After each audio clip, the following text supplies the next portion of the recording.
પેસ્ટિલિયન crop સાયન્સમાંથી આવું છું. આજે મરચીના પ્લોટમાં વિઝિટ કરવા માટે આવ્યા હતા. તો તમારું નામ જણાવજો ને. વાદી ઇરફાન મોહમ્મદભાઈ, પાંચ દ્વારકા અને તાલુકો વાંકાનેર, જિલ્લો મોરબી.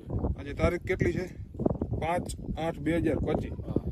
તો મરચીમાં એકદમ ગ્રીનરી, ફ્રેશનેસ ને બધું કાયદેસર ક્યાંય કુકર જોવા મળતી નથી અને ફ્લાવરિંગ એ બહુ સારું લાગેલું છે. તો આમાં તમે શું ટ્રીટમેન્ટ કરી હતી જણાવજો ને. એક વિરાગ કરીને છાંટ્યું હતું આપણે પ્રોડક્ટ, અને બીજી છે PCS રોયલ કરીને છે, અને ત્રીજું છે ઈયળનું ક્લિયર.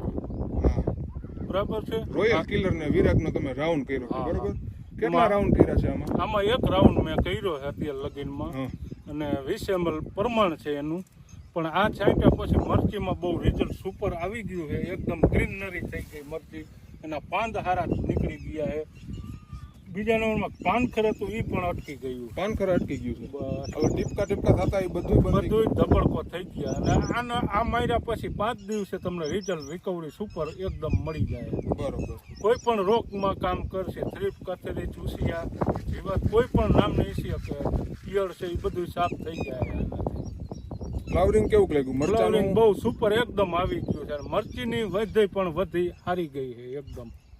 તમારા હિસાબે આ ત્રણેય પ્રોડક્ટનું તમારા હિસાબે આ પ્રોડક્ટ વાપરવી જોઈએ કે ન વાપરવી? વાપરવી જ જોઈએ. હું તો બધા ખેડૂતને કહીશ. ગયા વર્ષે તમે વાપરી હતી કે નથી વાપરી? ગયા વર્ષે આપણે વાપરેલી. આ જ પ્રોડક્ટ વાપરેલી? હા, આ જ પ્રોડક્ટ મારેલી છે, અને પણ રિઝલ્ટ બહુ સારું સુપર એકદમ છે આ પ્રોડક્ટનું.